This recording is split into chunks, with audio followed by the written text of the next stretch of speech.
छुट्टी पे जा कर के चिंतन मनन करेंगे और अपने आप को एक सुधरा हुआ पाठक जी के रूप में लोगों के सामने आएंगे। पाठक जी का कहीं जो ईगो प्रॉब्लम है उसको निकाल करके, अगर वो पाठक जी में ईगो प्रॉब्लम है, प्रॉब्लम निश्चित है, नहीं ईगो प्रॉब्लम है तो मंत्री से क्यों लड़ गए वो? मंत्री होता है, लाख कोई आईएएस हो जाए, कितना भी पढ़ लिख ले, लेकिन एक कैबिनेट मिनिस्टर प्रधान सचिव से ऊपर होता है। तो प्रतिष्ठा कहीं न कहीं क्षति हुई है उनकी, वो खोई हुई प्रतिष्ठा वापस लावें, तभी एक बेहतर आईएएस का मतलब बेहतर काम हो सकता है। तो स्वाभाविक रूप से कहीं न कहीं वो मेंटली डिस्टर्ब भी होंगे, इसीलिए अपना शांति के लिए छुट्टी लिए हैं, घर में आराम करेंगे, थोड़ा सोच विचार करेंगे, फिर अपना रणनीति अलग बनाएंगे कि उन्होंने क्या अच्छा किया है, क्या गलत किया, उसका मनन करेंगे और फिर अच्छे काम के लिए फिर सामने आएंगे दोबारा। नमस्कार, मेरा नाम प्रेम है और आप लाइव स्ट्रीट देख रहे हैं। देखिए, के पाठक को लेकर सवाल काफी खड़े होते हैं। देखिए, जब भी वो कोई निर्णय लेते हैं तो कुछ लोग विरोध करते हैं तो कुछ लोग समर्थन भी करते हैं। देखिए, के पाठक शिक्षा विभाग के अपर मुख्य सचिव हैं, लगातार एजुकेशन सिस्टम को सुधारना चाहते हैं, कई कड़े निर्णय भी लेते हैं। बात करने के लिए कांग्रेस के कद्दावर नेता एमएलसी हैं समीर सिंह। एक बार फिर से के पाठक एक लेटर जारी किए हैं। वो स्वास्थ्य लाभ लेने के लिए स्वास्थ्य कारण से वो छुट्टी पर गए, लेटर जारी किए। इस पर भी सियासत हो रही है। बात करने के लिए हमारे साथ समीर सिंह है। कैसे देखते हैं इसको? नहीं, हमको लगता है कि वो निजी कारण से छुट्टी पर गए होंगे और थोड़ा उन पर भी लोगों ने हमला किया है, तो स्वाभाविक रूप से कहीं न कहीं वो मेंटली डिस्टर्ब भी होंगे, इसीलिए अपना शांति के लिए छुट्टी लिए हैं, घर में आराम करेंगे, थोड़ा सोच विचार करेंगे, फिर अपना रणनीति अलग बनाएंगे कि उन्होंने क्या अच्छा किया है, क्या गलत किया, उसका मनन करेंगे और फिर अच्छे काम के लिए फिर सामने आएंगे दोबारा।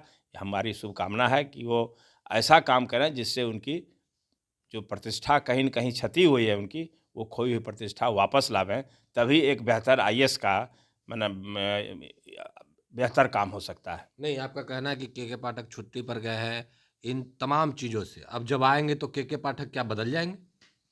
नहीं, कहीं न कहीं उनको लगा होगा कि आखिर कौन-सा हम काम कर रहे हैं कि इतनी मेरी आलोचना हो रही है, तो स्वाभाविक रूप से आत्मचिंतन इंसान करता है। पढ़ा-लिखा व्यक्ति चिंतन करता है, तो हमको लगता है कि वो चिंतन की मुद्रा में हैं और कहीं न कहीं ईश्वर ने उनको प्रेरणा दिया, प्रेरित किया और उसी कारण से वो छुट्टी पे जा कर के चिंतन मनन करेंगे और अपने आप को एक सुधरा हुआ पाठक जी के रूप में लोगों के सामने आएँगे और शिक्षा विभाग का बेहतर काम करेंगे। नहीं, शिक्षा विभाग के लिए तो वो, उनका कहना है कि पहले से भी बेहतर काम कर रहे हैं भाई। काफी जो निर्णय लिए वो शिक्षा विभाग को सुधारने के लिए निर्णय लिए नहीं, हैं। सुधारने के लिए हमने पहले भी कहा कि उन्होंने कुछ अच्छा काम किया है। जैसे में जैसे अगर पढ़ाई-लिखाई का वातावरण वो बनाना चाहते हैं, तो ये तो कोई भी जो अच्छा पदाधिकारी होगा वही चाहेगा। लेकिन उसका तरीका जो है, उससे लोगों को निराशा है। मान लीजिए कि हम किसी लड़के को, हम शिक्षक हैं, पढ़ाना चाहते हैं, तो पढ़ाना चाहते हैं और लड़का नहीं पढ़ रहा है, तो सीधे वर्ग में गए और हम पीटना शुरू कर दिए। एक सुधारने का ये तरीका हुआ। दूसरा ये हुआ कि एक शिक्षक हैं और बच्चे को सुधारना है तो प्यार से सुधारे, बाबू पढ़ोगे तो बड़ा अच्छा इंसान बनोगे, बड़ा आदमी बनोगे, माता पिता का नाम करोगे। तो पीटने का एक तरीका पढ़ाने के लिए और एक समझाने का तरीका, दोनों में फ़र्क है। तो डंडा चलाने से शिक्षा विभाग का सुधार नहीं होगा, बल्कि प्रेम की भी ज़रूरत है और उसके लिए समझाने की भी ज़रूरत है कि शिक्षक को बच्चों का भविष्य निर्माण करना है, देश का निर्माण करना है, इसलिए उनके अंदर अनुशासन नहीं आएगा तो बच्चों में नहीं आएगा। तो ये समझाने की ज़रूरत है, वर्कशॉप सेमिनार करने की ज़रूरत है और उसमें जाकर के डंडा चलाने से बेहतर होगा कि पाठक जी प्रमंडलीय स्तर पर, जिला स्तर पर सेमिनार करें और उचित मार्गदर्शन दें, तो हमको लगता है कि ज़्यादा असर पड़ेगा लोगों पर। चलिए, कहीं ना कहीं कह रहे हैं कि असर पड़ेगा, पर के पाठक तो ये भी करते हैं कि माननीय के ऊपर कार्रवाई कर देते हैं। नहीं, इस पर तो चर्चा बहुत हो चुकी है। वो भी उनको नहीं करना चाहिए था, चूँकि वो सरकारी अधिकारी हैं। सरकारी अधिकारी की एक सीमा है और वो कुछ भी करेंगे तो सरकार से परमिशन लेके ही करेंगे। उन्होंने कहीं न कहीं ये संविधान का भी उल्लंघन किया है। विधायिका के ऊपर वो नहीं है, विधायक के अधीन है। कानून बनाना काम विधायक का काम है, मंत्री का काम है, विधान पार्षद का काम है और उसी पर कहीं न कहीं उनको गलतफ़हमी हो गई है कि वो स्कूट कर सकते हैं, वो सरकार के अधीन हैं, इसीलिए वो स्कूट करना, जो सरकार फैसला लेगा उसका कार्यान्वयन करेंगे, वो सब चीज़ खुद फैसला नहीं लेंगे और कहीं न कहीं विभाग में मंत्री के साथ भी जो विवाद हुआ, तो मंत्री सर्वोपरि होता है विभाग में, ये छिपी हुई बात नहीं है। मैंने संविधान में विशेषाधिकार अगर किसी को है तो प्रधान सचिव को नहीं है, विशेषाधिकार अगर है तो कैबिनेट मिनिस्टर को है। इसलिए कहीं न कहीं ईगो प्रॉब्लम का सवाल है। इसीलिए अगर सचमुच में बिहार के शिक्षा को सुधार करना चाहते हैं तो ईगो प्रॉब्लम नहीं करना पड़ेगा, और मानवता के नाते, राष्ट्रभक्ति भक्त के नाते, बिहार के सुधारक के नाते उनको कहीं न कहीं अपने ईगो में बदलाव लाना होगा और एक सेवक की भांति शिक्षा विभाग में सुधार लाने का प्रयास करना नहीं, होगा। वो तो मंत्री के जो आप सचिव हैं उनको कार्यालय आने से रोकते हैं। वो तो मंत्री जी का निजी विषय है। मंत्री जी किसको प्राइवेट सेक्रेटरी रखेंगे, कौन उसके साथ जाएगा, ये भी हमको लगता है कि हस्तक्षेप प्रधान सचिव को नहीं करना चाहिए था। आपके विधायक हैं पार्टी के प्रतिमा दास, उनके ऊपर भी लीगल नोटिस जारी किया गया है। ये सब देखिए, लीगल नोटिस वगैरह जारी करना ये सम्मानजनक नहीं है, शोभनीय नहीं है। हम पाठक जी नहीं, से ऐसा नहीं लगता है कि सरकार में आप लोग हैं, आपके विधायक के ऊपर लीगल नोटिस जारी हो, बीजेपी के लोग हैं जो इस पर चुटकी लेते हैं, मजे लेते हैं, नहीं लगता कि सरकार का किरकिरी हो रहा है इसमें? नहीं, स्वाभाविक रूप से हमने पहले भी कहा है कि माननीय मुख्यमंत्री जी एक संवेदनशील मुख्यमंत्री माने जाते हैं। उनकी देश भर में प्रतिष्ठा है, और उनके नाक के नीचे कोई अधिकारी अगर मान लीजिए कि कानून की धज्जियां उड़ाता हो, संविधान का उल्लंघन करता हो, तो कहीं न कहीं सरकार की भी प्रतिष्ठा लोगों के सामने गिरती है। इसलिए सरकार की किरकिरी नहीं हो, और जो नीतीश बाबू का सम्मान है पूरे प्रदेश देश में, उस सम्मान को ठेस नहीं पहुँचे, हमारी तो यही भावना है। और इसलिए अगर कहीं न कहीं पाठक जी में जो कोई कमी है, इंसान है, हर कोई में कमी होता है, हर कोई में अच्छाई है, पाठक जी में अच्छाई भी है, उसकी सराहना मैं करता हूं। लेकिन पाठक जी का कहीं जो ईगो प्रॉब्लम है, उसको निकाल करके अगर वो पाठक जी में वो प्रॉब्लम है। प्रॉब्लम निश्चित है, नहीं ईगो प्रॉब्लम है तो मंत्री से क्यों लड़ गए वो? हम्म। कहीं न कहीं है।